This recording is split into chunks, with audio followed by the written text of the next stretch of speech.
Hi, I'm Harvey Havel. I am the author of several books, and my work in progress is a novel called Charlie Zero's Last Ditch Attempt, which should take a few years to come out, but I thought I'd read an excerpt from that. It's about a young, sort of lonely guy who gets involved in the underworld of the drug narcotic underworld. And so this is an excerpt from a most recent chapter that I've written, and I hope you like it. That the nights that followed were long and lonely, as there was little he could do to avoid being alone. And while it had proved to be a tough challenge when he had drunk himself silly and had the luxury of the prostitutes beside him, that same challenge that he thought he could work his way through without forces higher than himself getting involved in what he originally thought to be a very common and innocuous crime. This challenge of loneliness now seemed less threatening, since he was no longer in charge of his own life. He could no longer control, or at least try to control, whatever fate dealt him. It scared him a bit, that sense of not being in charge anymore, not having that self-drive, self-will, and self-determination to attract the things and the people he wanted in his life. He remembered how one of his old high school teachers had said that there are those who let things happen and those who actually make things happen, letting things happen being the less favorable of the two. But to give up one's will to determine one's own life simply involved letting things happen for a change, and trusting instead in the forces and the people and the events that he couldn't possibly see, the mysteries of the things that he couldn't for the life of him map out beforehand or predict with any certainty. He didn't know what his life was about anymore, because while being incarcerated, he had lost its definition. And if his identity had been stripped, in this place was left this very light and formless person who didn't know if he should stand up or sit down in the cool comfort of his living room. The lights were dimmed and the refrigerator was empty. The process of being in jail didn't so much as scar him as it did release him. Living through the ordeal became the scalpel that cut away the pains of continually wanting someone to accompany him through an existence that was always devoid of something, as though he were as light as air, his weight no longer confined to gravity.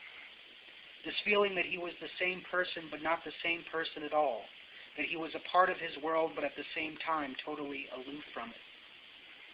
While sitting on his sofa in the darkness, he even thought he were some kind of ghost, or at least a floating entity that could have been blown away if the wind so took him there, or if these forces that he couldn't name or see sent him one way or maybe another. It was so very silent in his apartment, yet so very strange, as though he were the only person on earth, as if the other tenants in his building had mysteriously vanished, and all that was left were the shrill of the nighttime insects and the temporary swoosh of cars passing along the avenue down below.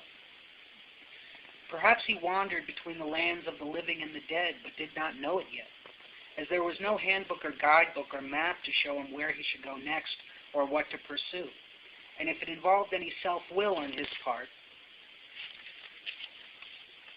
or any sort of elaborate plan that utilized his own mind, it would surely lead to the same misery and pain that being jailed for a week provided.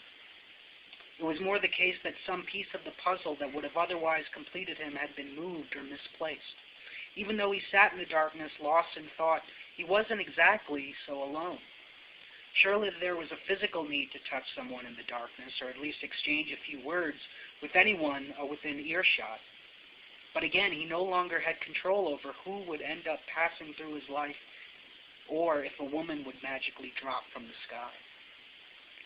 The obsession over women lifted, but left a stillness and an emptiness in its place that drove him to his bed without any reason, without really feeling tired or sleepy, but just lying there immersed in the strange, awkward feeling that nothing would ever become of his life, unless other spiritual forces decided to give a life to him, or at least spark some tremendous idea that would get him working towards something, but a thing that would never manifest.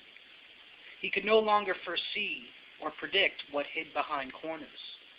The rudimentary laws of cause and effect leading to predictable results no longer applied. Neither would chance or probabilities explain anything either. He somehow had to trust the wind that carried him. He would no longer calculate how that wind worked or directed him. He figured that there were those who simply lived on the wind and followed the currents and the breezes that pushed and pulled them through the endlessness of time until there is no permanence at all, just temporary rest and then movement all over again. It was a schedule he couldn't know but only could trust somehow.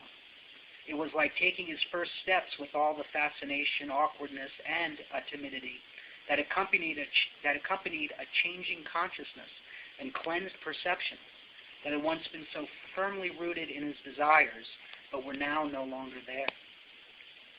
And as he looked through his bedroom window to the alleyway below, a view that permitted the same view of the avenue where a few twilight revelers walked home arm in arm and laughed amongst themselves, it seemed as though joy had been placed at their feet like a gift from a God that favored them.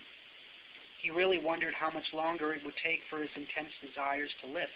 He wanted these desires gone, as though a doctor could take a magnet and pull these desires up like shards of metal. Just one swoop and his desires for these women would all be vacuumed up. All of those images and photographs and pixels and films and frames that he had pounded into himself, all gone.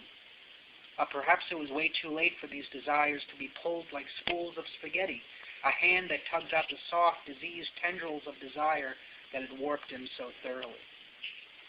But he knew better than to think that some miracle would put a stop to his miseries. The sad irony about it was that love was supposed to be the panacea that ended his suffering and pain. But he suddenly realized that love itself and its reckless pursuit had made him suffer more than the total absence of it. He had little clue that love was also like its ugly twin, war, and that multitudes died more of love's twisted ability to carve up a man's heart than any sharp bayonet that some unreasonable enemy thrusts into him. But there were other types of love, he figured, and not necessarily of the love that demanded the taste of a woman's lips or her charms in his bed. And at that terrible hour of staring out the window, he saw the shadows of women gliding down below. The lampposts illumined their shapes and sizes, their curves, their hair that bounced along their necklines, and certainly there was the urge to reach out and grab one of them, his imaginings doing somersaults in his line of vision. But he understood that it was the desire, that plain, simple, and torturous urge to feel her skin upon his, the gentle brushes of his fingers upon her wrists, and the skin of his legs entwined in hers that needed to be purged. Desire could no longer sustain him.